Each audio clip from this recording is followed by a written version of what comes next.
married? Yes, I don't know. বিশ্বের সবচেয়ে বড় ইউটিউবার মিস্টার বিস্ট অবশেষে কি বিয়ে করতে চলেছেন?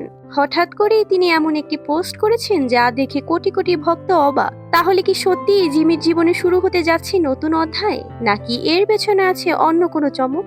শেষ পর্যন্ত দেখুন, কারণ পুরো বিষয়টি জানলে আপনিও অবাক হতে পারেন। ভিউয়ার্স, আপনারা সবাই জানেন মিস্টার বিস্ট বা জিমি শুধু ইউটিউবের সবচেয়ে বড় কন্টেন্ট ক্রিয়েটরই নন, তিনি কোটি কোটি মানুষের প্রিয় একজন ব্যক্তি। সম্প্রতি তিনি নিজের কমিউনিটি পোস্টে লিখেছেন, no upload today, may or may not be getting married and a little occupied. এই একটি পোস্টই মুহূর্তের মধ্যে ভাইরাল হয়ে যায়। অনেকেই ভাবতে শুরু করেন, তাহলে কি সত্যিই মিস্টার বিস্ট বিয়ে করতে যাচ্ছেন? হ্যাঁ ভিউয়ার্স, ঠিকই শুনছেন।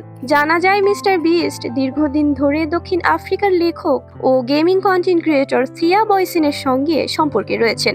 দুজনকে বহুবার একসঙ্গে দেখা গেছে এবং তাদের সম্পর্ক নিয়ে ভক্তদের আগ্রহও অনেক। এদিকে সাম্প্রতিক সময়ে তাদের বাগদানের খবরও সামনে এসেছে। তাই মিস্টার বিস্টের এই রহস্যময় পোস্ট দেখার পর অনেকেই ধারণা করছেন হয়তো খুব শিগগিরই তারা বিয়ের আনুষ্ঠানিকতা সম্পূর্ণ করবেন।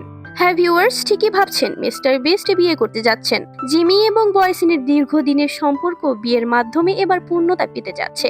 আর তাই মিস্টার বিস্ট কিছুদিন তার চ্যানেলে ভিডিও আপলোড করবে না, এমনটাই জানিয়েছেন তিনি। এখন প্রশ্ন হলো, মিস্টার বিস্টের বিয়ে কি হবে ইউটিউব ইতিহাসের সবচেয়ে আলোচিত বিয়েগুলোর একটি? ভিউয়ার্স, আপনার মতামত অবশ্যই কমেন্টে লিখে জানান। আর মিস্টার বিস্ট সহ বিশ্বের সকল জনপ্রিয় ইউটিউবারদের সর্বশেষ খবর সবার আগে পেতে আমাদের চ্যানেলটি সাবস্ক্রাইব করতে ভুলবেন না। ধন্যবাদ।